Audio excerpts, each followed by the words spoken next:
Howdy folks, Max Morgan with your Jackson Hole Skywatch. It is 6:30 p.m. on Monday, March 11th, 2013.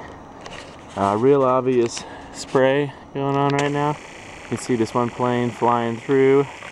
Notice left no contrail. Now it appears to be leaving a lingering one. We can see a lot of interesting lines in the sky at the moment.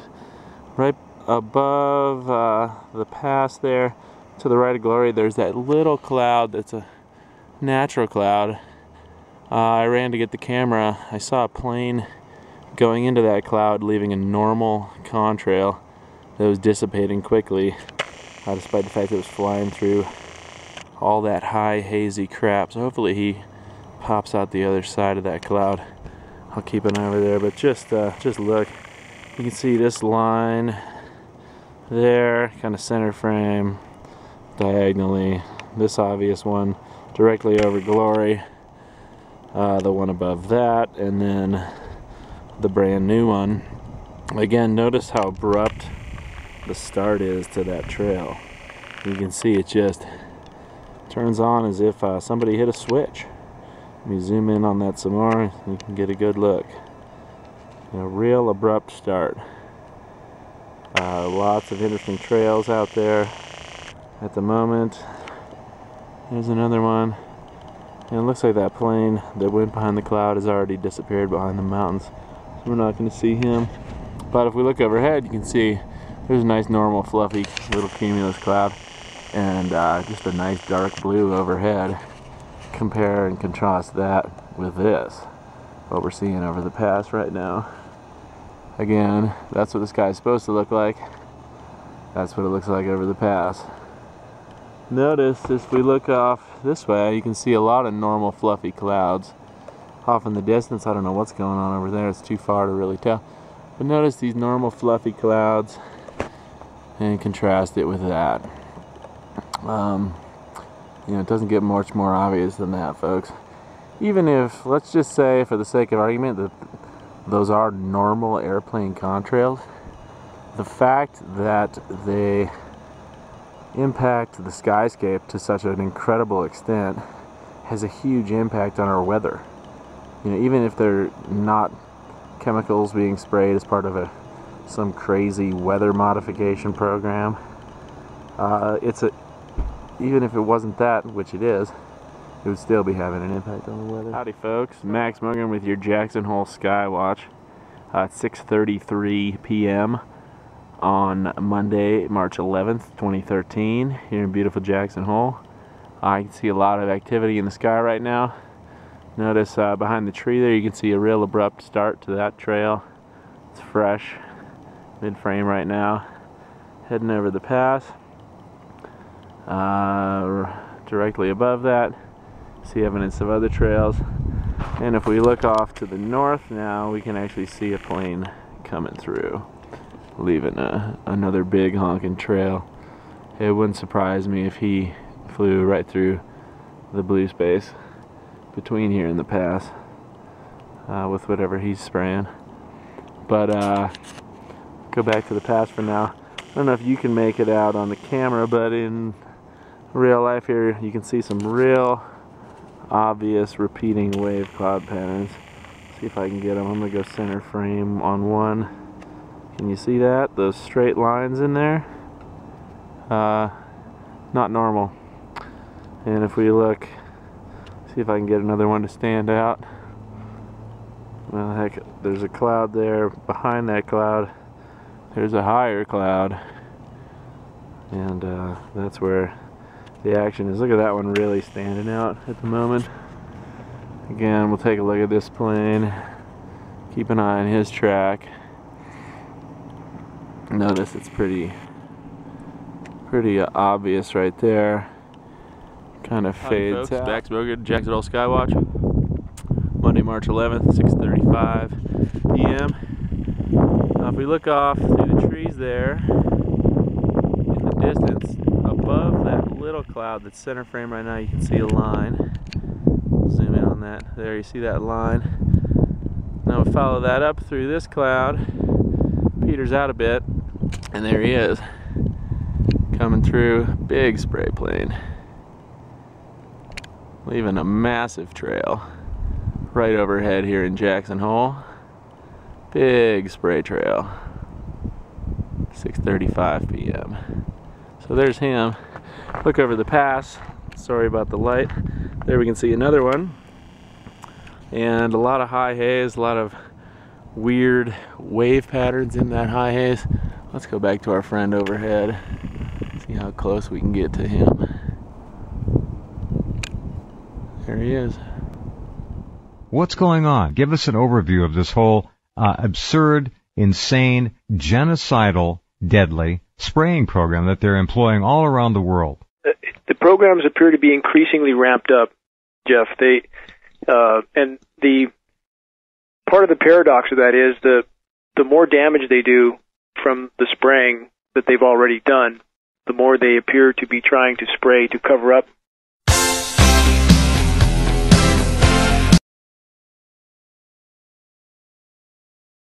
On clear days, you can often see long white lines being traced high in the sky.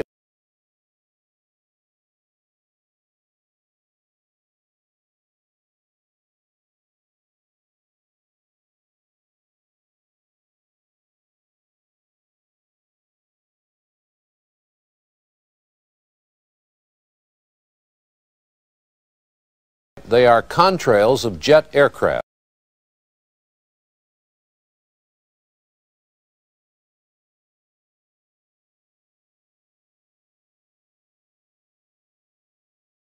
Actually long, slender clouds.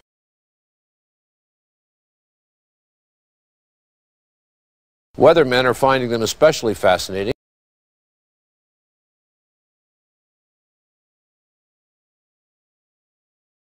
because a theory is being developed that those long white lines may be changing our weather for the better. Details from Roger O'Neill. This is has to do with chemtrails.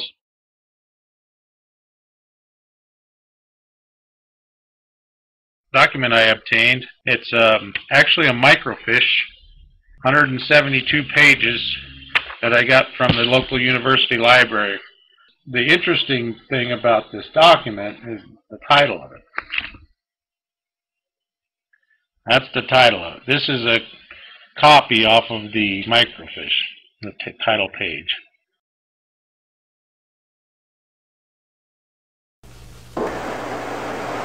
The exhaust from jet engines, usually seen as long, thin trails of white clouds behind high-flying jet airplanes, may be a big reason why there are 30 fewer days of sunshine a year in the Midwest now than there were in 1900. The daily range between high and low temperatures has also narrowed. Weather researchers studying cloud cover in 10 Midwestern states found a sharp increase in cloudiness with the increase in commercial jet travel. All the chemicals that are used in weather modification and can be associated with HAARP and all that stuff. There's lithium ion, sodium ion, beryllium, all these ions, aluminum 3, iron 2. Here, I'll let you look for yourselves. A jet produces a contrail, or cloud, because its exhaust consists primarily of water vapor.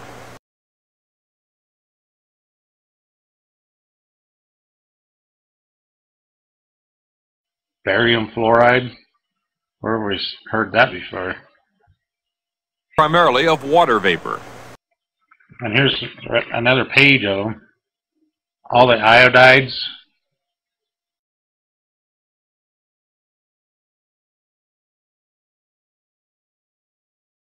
In the absence of natural clouds, given the correct atmospheric conditions, jet aircraft in high frequency can almost completely cover the atmosphere, visible atmosphere, with clouds. Nickel perchlorate. Aluminum hydride. Phosphorus trifluoride. Where have we heard that before? Oh yeah, it's in our drinking water.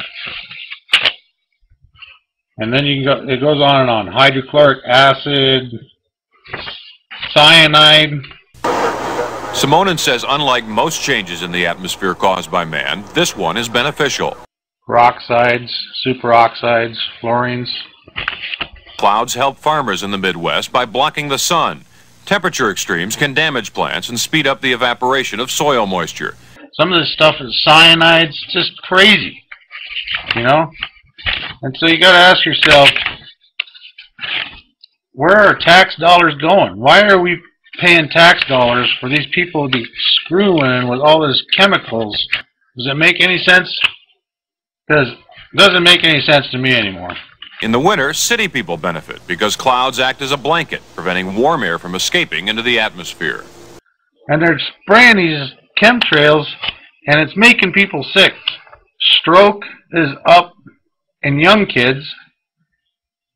Obesity is from the thyroid problems that we're having from all these chemicals. The trees are dying, the bees are dying, the fish are dying, the birds are dying. And if anybody can't see that they're spraying in the skies, I feel sorry for you. No one is trying to make clouds now using jet engines, but this study suggests that jet travel is inadvertently making our days more cloudy. And someday, weather researchers may be able to use jets on purpose to change our weather.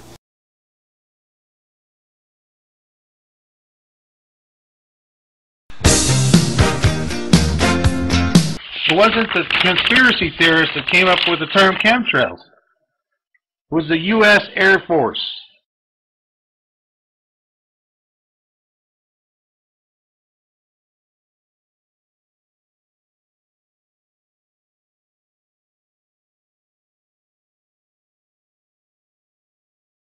Quite simply, ecosystems around the globe are now beginning to completely buckle from the constant bombardment with these toxic particulates. And so, okay, are you saying that geoengineering aerosol spraying has been effective to the extent that it's actually blocking about 20% of the incoming solar radiation? Right. That's what their design is for, Jeff. That's what the patent stated purpose is, to block the sun. So that's what the official figure is now. At least 20% of the sun's incoming rays are not reaching the surface of the planet. Not good. This is part and parcel the cause of the radical climate changes we're seeing in the aberrant weather. This program, the idea of blocking origination date on this whole thing. As near as we can tell, we found on the NASA archives a document going back to 1966 that outlined the full scope and scale of the U.S. weather mod programs at that time, with budgets in the hundreds of billions. In that document, which is 80 pages long, it's posted on our site, geoengineeringwatch.org, there was reference to programs going back at least 10 years, and based on other data we have, Jeff, we think that the programs go back to probably at least the late 40s. The military has been trying to control the weather and get a handle on it since the Second World War. And the planet is very resilient. It has taken punishment for a very long time, but now it appears to have had enough.